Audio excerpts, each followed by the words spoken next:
ایک شخص نے حضور کی بارگاہ میں عرض کیا، حضور کون سا اسلام بہتر ہے، یعنی اسلام کی کون سی صورت جو ہے وہ بہتر ہے؟ تو آقا کریم نے جو جواب دیا سنیے، فرمایا تو کھانا کھلائے اور سلام کرے اس کو جس کو جانتا ہے اور جس کو نہیں بھی جانتا۔ حضرت غوث اعظم رضی اللہ تعالی عنہ اسی حدیث کی تشریح میں کہتے ہیں، آدھا فقر بھوکوں کو کھانا کھلانا اور ننگوں کو لباس پہنانا ہے۔ تو ضرورت مندوں کی ضرورتیں پوری کرنا اور ان کی ضروریات کا خیال رکھنا یہ اسلام ہے۔ ایک اور حدیث میں آقا کریم علیہ الصلوۃ والسلام نے ارشاد فرمایا، اتنی دیر تک کوئی شخص مومن نہیں ہو سکتا جب تک کہ اس کی یہ کیفیت نہ ہو کہ وہ اپنے ہمسایوں کا خیال رکھے، اور جو شخص پیٹ بھر کے سو گیا اور اس کے ہمسائے بھوکے رہے تو میرے حضور نے فرمایا کہ یہ شخص مومن ہی نہیں ہو سکتا ہے، یعنی ایمان کی تکمیل نصیب نہیں ہوتی جب تک اپنے اطراف کے لوگوں کی ضروریات کا خیال نہ رکھے۔ تو ایمان کیا ہے؟ ہماری جو سمجھ میں آیا، ایمان وہ ضرورت مندوں کی ضرورتوں کو پورا کرنا ہے، دکھیوں کا حال پوچھنا ہے، مریضوں کی عیادت کرنا ہے، بھوکوں کو کھانا کھلانا ہے، ننگوں کو لباس پہنانا ہے، پیاسوں کو پانی پلانا ہے۔ بلکہ ایک حدیث میں آتا ہے کہ اللہ تعالیٰ جل شانہ قیامت کے دن بندے سے کہے گا، ابن آدم میں بیمار ہوا تو میرا حال نہیں پوچھنے آیا، میں بے لباس تھا تو نے مجھے لباس نہیں دیا، اور مجھے تو نے کھانا نہیں کھلایا۔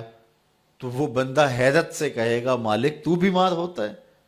تو ارشاد فرمایا جائے گا کہ میرا فلاں بندہ بیمار تھا، اگر تو اس کا حال پوچھنے جاتا تو گویا تو نے میری بیمار پرسی کی۔ میرا فلاں بندہ بھوکا تھا، اگر تو نے اس کو کھانا کھلایا ہوتا تو گویا تو نے جو ہے وہ مجھے کھانا کھلایا ہوتا۔ میرا فلاں بندہ برہنہ تھا اور اس کے پاس لباس نہیں تھا، اور اگر اس کو تو نے لباس دے دیا ہوتا، اس کی ضرورت کو پورا کر دیا ہوتا تو گویا تو نے یہ خیر کا عمل میرے لیے کیا ہوتا تو تجھے اس کا اجر، اس کا صلہ دیا جاتا۔ تو اللہ تعالیٰ جل شانہ اپنے بندوں کو اپنے حقوق کے ادا کرنے کی تلقین بھی کرتا ہے اور اپنے بندوں کے حقوق کو ادا کرنے کی تلقین بھی کرتا ہے۔ نماز بھی پڑھی جائے لیکن ہمسایوں کا خیال بھی رکھا جائے۔ ایک بندہ نمازیں پڑھتا ہے لیکن ہمسائے بھوکے ہیں تو اس کی نماز کیسے قبول ہوگی؟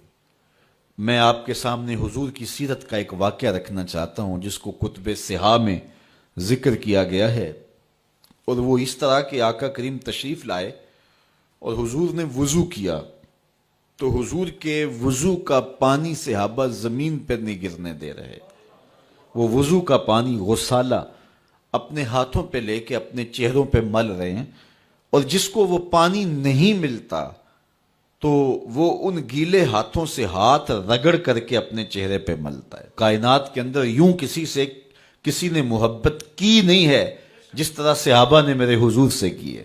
تو فرمایا کہ ما یحملکم علی ھذا، تمہیں اس بات پر کس نے ابھارا کہ تم میرے وضو کے پانی کو بھی زمین پہ نہیں گرنے دیتے؟ تو انہوں نے کہا، اللہ اور اس کے رسول کی محبت نے۔ آپ نے حکم تو نہیں دیا اس کا، لیکن آپ کی محبت ہے کہ ہم یہ کر رہے ہیں۔ تو حضور علیہ الصلوۃ والسلام نے ان کی نفی نہیں کی، لیکن ساتھ فرمایا کہ تم میں سے اگر کوئی چاہتا ہے کہ اللہ رسول سے محبت کرے اور اللہ اور اس کا رسول پھر اس سے محبت کرے، وہ اپنے ہمسایوں کے ساتھ سلوک اچھا کرے۔